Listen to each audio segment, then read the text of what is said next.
Nah, tidak dapat dibandingkan antara nikmat berpetunjuk itu ya dengan nikmat kenikmatan duniawi yang diberikan Allah kepada sebagian besar manusia. Tetapi nikmat berpetunjuk, ya, nikmat diberi pengetahuan ya, itu hanya diberikan Allah kepada orang-orang yang Dia kehendaki. Orang-orang yang Allah menilai mereka itu layak untuk menerima petunjuk.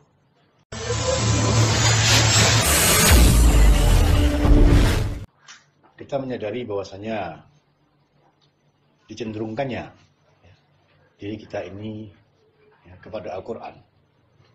Sungguh itu adalah satu rahmat yang luar biasa ya, besarnya. Al-Quran sendiri mengatakan kalau ya, rahmat petunjuk itu adalah rahmat Allah yang paling besar ya, jika dibandingkan dengan nikmat-nikmat yang lain. Kita bisa membayangkan mengenai apa yang menjadi ujung atau apa yang menanti manusia dalam kehidupan mereka di dunia ini, yaitu hari akhirat atau hari berhisab. Sementara ya, sebahagian orang hidup di dunia ini tanpa mereka mengetahui ya, tentang apa yang akan dinilai, apa yang akan diperhitungkan Allah pada diri manusia ini ya, nanti pada hari berhisab. Orang-orang yang telah diberi Allah pengetahuan ya, diberi Allah ilmu tentang kehidupan di dunia ini ya, maka mereka akan mempersiapkan diri mereka menghadapi hisab Allah tersebut ya. Mereka akan mengarahkan diri mereka untuk berbuat sesuai dengan petunjuk ya. Mereka akan maksimalkan segala potensi yang ada dalam diri mereka ya, untuk menegakkan ketentuan-ketentuan Allah, dan semua itu hanya bisa dilakukan kalau seseorang itu mendapat petunjuk dari Allah. Nah, tidak dapat dibandingkan antara nikmat berpetunjuk itu ya dengan nikmat kenikmatan duniawi yang diberikan Allah kepada sebagian besar manusia. Tetapi nikmat berpetunjuk ya, nikmat diberi pengetahuan itu hanya diberikan Allah kepada orang-orang yang Dia kehendaki. Orang-orang yang Allah menilai mereka itu layak untuk menerima petunjuk. Karena banyak manusia ini yang tidak layak menerima petunjuk. Sungguh pun telah diberi petunjuk, ya, tetapi tetap saja petunjuk itu tidak berguna, ya, tidak bermanfaat bagi mereka.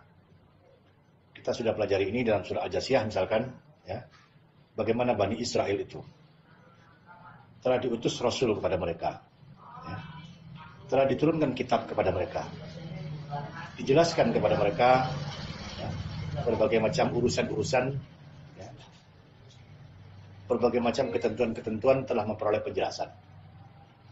Nah, bukannya mereka kemudian menjadi umat yang satu, bukannya kemudian mereka itu ya, hidup di bawah petunjuk ya, dan mengatur diri mereka dengan ketentuan Allah.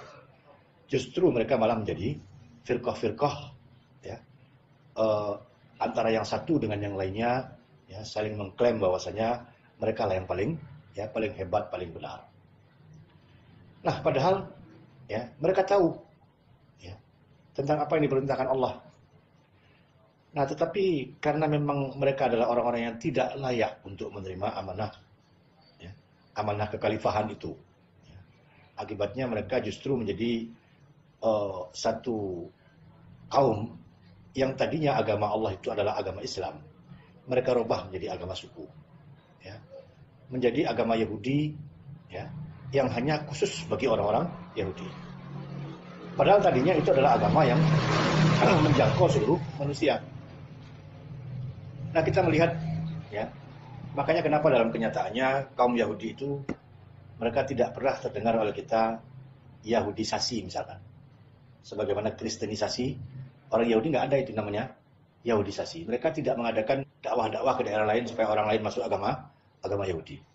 Kenapa? Karena mereka memang menjadikan agama mereka itu khusus untuk keturunan ya, keturunan Israel atau Yakub itu. Nah, mereka tidak mengizinkan orang lain untuk masuk ke dalam agama mereka.